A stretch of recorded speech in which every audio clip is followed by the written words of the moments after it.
Hey everyone, Jeff Lee here from AbelCine, taking a look today at the brand new Canon XF405, which I have here in my hands. Like the XF family name indicates, it is part of the XF group of cameras. So you remember cameras like the XF100, the 105, the 300 or the 305.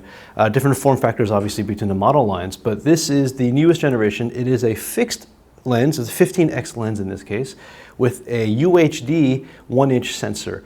So this gives us that portability and that handholdability oftentimes that we sort of forget this is where we came from. I started with cameras like this. I'm sure a lot of us out there did as well. Nowadays, with everything being a Super 35 or large sensor or interchangeable lenses, it works, and there's certainly an absolutely place for that at all times. However, there are moments in time when you're shooting something that requires a camera that fits like this, whether it be documentary or sports or nature, anything along those lines. Also, a camera like this is great in that it blends into the crowd, so you can actually take this top handle off and slim it down to basically what is a camcorder.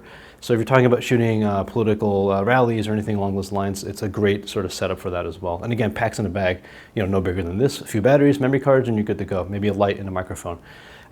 Key features on this, obviously flip out 3.5-inch LCD. This is a touchscreen, which is new, so this actually has the dual pixel autofocus functionality built in. First time we're seeing it in a handheld camcorder like this.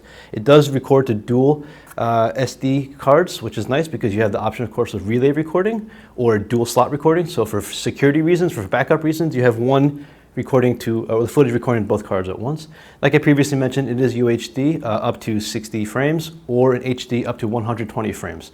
So a lot of folks have been asking Canon for that feature, and now it's here.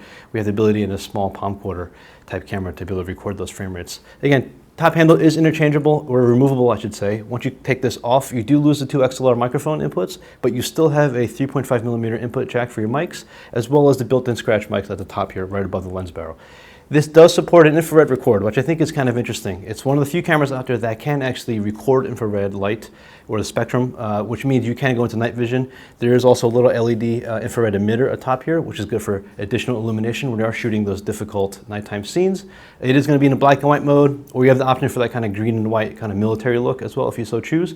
But it is really nice, again, surveillance, documentaries, etc. You have the functionality to never have to stop recording, basically. Just because the light level drops, you can still keep rolling. Speaking of lens, this is a 15x optical zoom. It is a f2.8 to 4.5, so you can think of it as essentially 4.5 variable prime. On the wider end of things, of course, you can go down to the 2.8. There is a built-in ring, which can be assignable for focus or zoom. There's a little selector switch, so your choice. It does support Canon's 5-way optical image stabilizer as well. So that's forward, backwards, up, down, and pitch and yaw. So obviously for handheld work, when you're holding a camera like this, you probably don't want to really build up a rig for it. It's great for those situations, especially when you're on the long end. Again, it is a 15x optical zoom, so you are reaching out quite far when you're talking about the telephoto range of the particular camera. A lot of assignable buttons, things like wide DR recording, so it will match really nicely, we think, with the Canon cameras like the XC15. Both are using 1-inch UHD sensors. Different sensors, of course. This is an updated model, but they would match nicely in a post-production environment. So you can kind of A/B the cameras as well. So for dock situations, it's always nice to have the iris control, of course, but you also have built-in ND filters. There's 3 different stages of ND, including a clear, so it's 4 total, really.